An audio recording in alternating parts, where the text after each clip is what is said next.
were just so many times she would say something and I would physically cringe. I would be reading it and I would go, full body. Mental, physical cringe all at once. Hey besties, got a new camera. Welcome, my name is Olivia or Livy. If you're new to the channel, I review books and I also try and make you giggle. So today we're doing my December reading wrap up and I realized that it's a bit late, seeing that it is January 6th. I only read 6 books in the month of December. Actually no, that's a full-on lie. 7, but I just don't know where Atomic Habits has magically disappeared too. Alright guys, so this one I actually finished this one yesterday. So I just have to talk about it and I have to talk about it immediately or else I'll lose my shit. So that is Yellowface by R.F. Kuang. Ah yes, a Saltburn of literature. It's about our main girl, who is a terrible person, named June Hayward, who meets the beautiful and talented Athena Liu at Yale.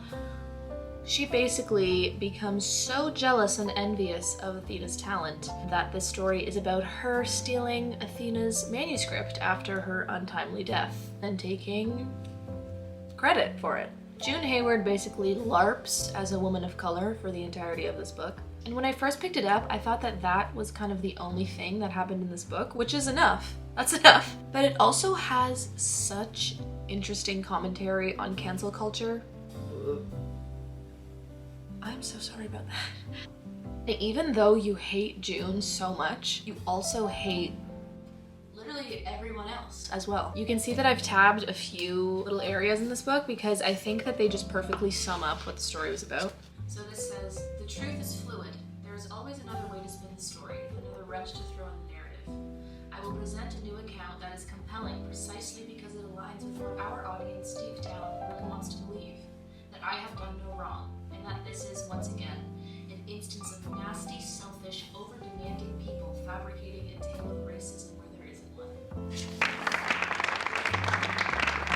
And I think that perfectly sums up the story because this goes to show June's pure ignorance to the fact that she is the biggest problem that there is. I rated this one a 4 stars. In the beginning, I was just gonna rate it a 3 stars because I genuinely hated June so much. Hated being in her head so much. I was like, there's no way this will be getting more than a 3 stars. Because even though the story and the point is brilliant, it is so hard to read. So yeah, that's Yellowface. Would highly recommend this one. Okay, we've got a very popular next one here, and that is House of Sky and Breath by Sarah J. Maas. Basically, in the second book of the Crescent City series, Bryce and Hunt and their friends are trying to take a chill pill after saving the world, but end up being tied into the rebel cause and a bunch of shit hits the fan, and they basically have to undergo a lot of disturbing events. Now, I still really enjoyed this book, however, there were so many plot points that led to absolutely nowhere. Absolutely nowhere at all. And then it just ended and none of those plot points were ever closed up. So I have severe anxiety about reading House of Flame and Shadow because there is a lot that Miss SJM has to resolve. You've read this, you know what I'm talking about. The way it ended had me like, I was extremely taken aback. But also like, I just don't know where she's going with that, but who knows? I always love a surprise. My biggest hot take from this book, I don't want to hurt anyone's feelings because this is just my opinion. I don't really know if I love Bryce. Oh my god, she said it. I don't know if I love her. There were just so many times she would say something and I would physically cringe. I would be reading it and I would go, I was physically cringing. Full body. Mental, physical cringe all at once. There was a scene when one of the villains like caught her and her friends doing something. He was like, if you and your friends keep doing sketchy stuff, like, I'm gonna have to arrest you. Something like that. And Bryce literally turned to him and said, cool story, loser. Hey, Bryce is a millennial. That is no shade to millennials. I love you guys so much. I love millennials. But come on, cool story, bro? Is this 2012? Be fucking so for real with me right now. I still gave this 4 stars, still loved it, ate it up, but could definitely use some work. The next book I read was Atomic Habits by James Clear. I don't know where my physical copy is at the moment. Basically, this book is just about how to improve your habits by 1% every single day, which basically compounds into a much larger percentage over time.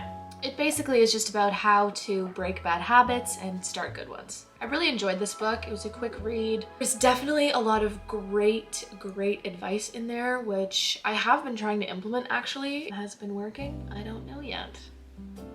Maybe in about a year we'll see if I'm 365% better than I am now. It was great though. I did think there was quite a lot of repetitive stuff in it though, like, which makes sense because it's just trying to really hammer in the advice. But I did think that there were some times when I was like, okay, you said this many times before, we get it.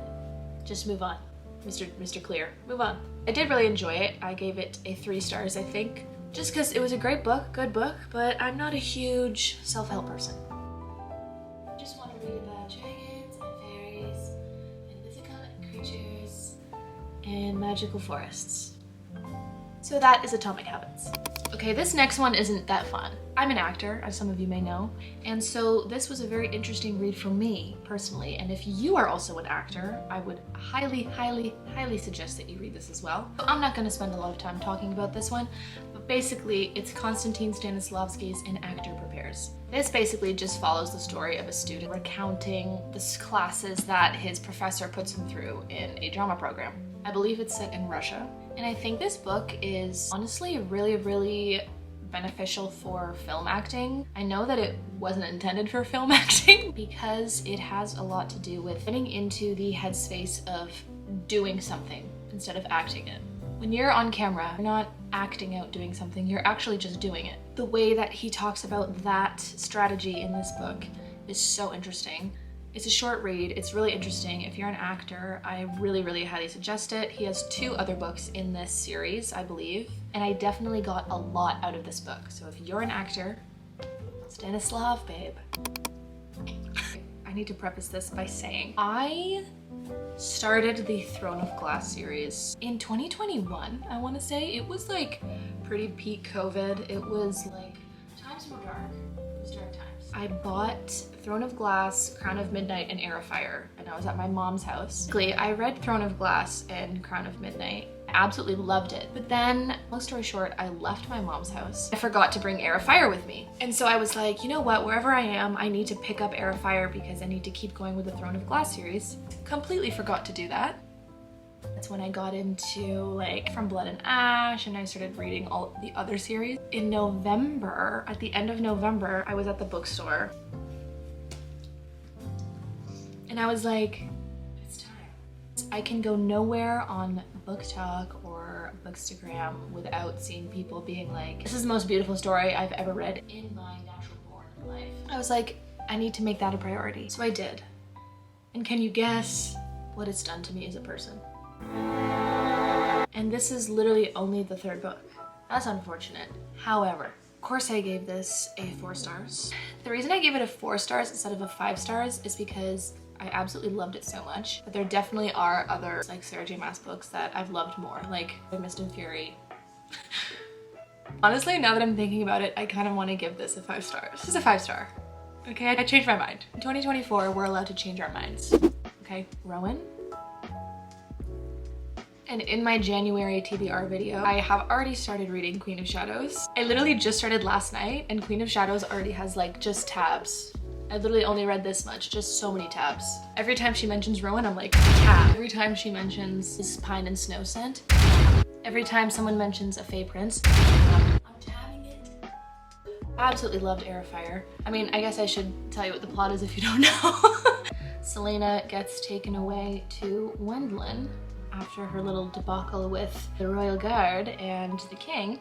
She then just gets trained by a Fae Prince named Rowan to hone her magical fairy powers. And they become best friends. There's no spice in this, but I didn't even care. I was literally just like, I was still screaming internally. Like that meme of that girl going, was me. Love this so much. I read Fourth Wing. And I did a reading vlog of this because I read this while I was in Paris with my mother and sister. And it was kind of hilarious because when I was in Paris, like it was the most beautiful, spectacular time of my life. I've never been there before. But literally the whole day, I was just thinking, God, you know what? I just can't wait to get into bed so that I can just read this. But I have to be honest, in the first third of the book, I wasn't loving it. Writing is just kind of janky. I'm not like, maybe that's harsh. It's not janky, but it was just not what I'm used to. I'm kind of used to, you know, the Sarah J. Maas, very detail oriented, very world building, heavy on the world building and the descriptions. And this has less of that, but it didn't hinder how amazing the atmosphere was at all. So by the end of the book, I was literally obsessed. And so I gave this a 4 stars as well. And I know that most people know what the plot is, but this girl named Violet, who is training to be a scribe, when she is then thrown into the War College of Basgiath. Let me just rephrase that because I don't know what happened there, but it was something. She was supposed to be training to be a scribe, to basically be a teacher and historian. Then her mother, who is the general, throws her into the running to become a dragon rider at the War College, where she meets a tall, dark, handsome, tatted up man. Of course. Enemies to lovers. I mean, come on. Enemies to lovers. If I were to describe this book, honestly, I would just say super fun. Super fun. It's not the same as ACOTAR or Throne of Glass in the sense where you're just like, it's slow, but it's beautiful and you're having an amazing time. This one is fast-paced, it's fun, it's crazy. Violet's a little cuckoo, it's fine. Loved it, 4 stars. Okay. I felt some ways about this one, and that is Wayward by Amelia Hart. This book follows the story of 3 different women, all from the same lineage. They're all Waywards. One of the stories is from 2019, one of them is from 1942, and the other one is from 1619. And honestly, like, I'm looking for better description of what else happens in the book, but all I can say is that. It was about 3 different women who live in this little witch cottage over a span of like hundreds of years, and they all get treated terribly by men. And that's literally it. I didn't dislike it. I thought that atmosphere was really beautiful, and like, I'm like looking, you know, this is when I'm like, okay, maybe it wasn't because I'm looking for things to say about it to redeem it, but honestly, I was just kind of bored. It was a cute, beautiful story about like sisterhood and like some witchy stuff, but nothing really happens. So if you're looking for a book that's really atmospheric, this is a good like spring or like fall read, just to bring to a little cafe, you know? I gave this one a 3 stars. It was good, but I wouldn't necessarily pick it up again or recommend it to someone like, oh my God, you need to read this book. Not really. Not really. Okay, everyone, I lied. There was one other book that I read, and that is The War of Two Queens by Jennifer L. Armentrout. Say what you want. Say what you want about the From Blood and Ash series. I love it. I love it. I think it's so like medieval, dark, core, the romance. I love it. There was some controversy over this book, actually, about Poppy rescuing Castile because he's been taken by the king or queen.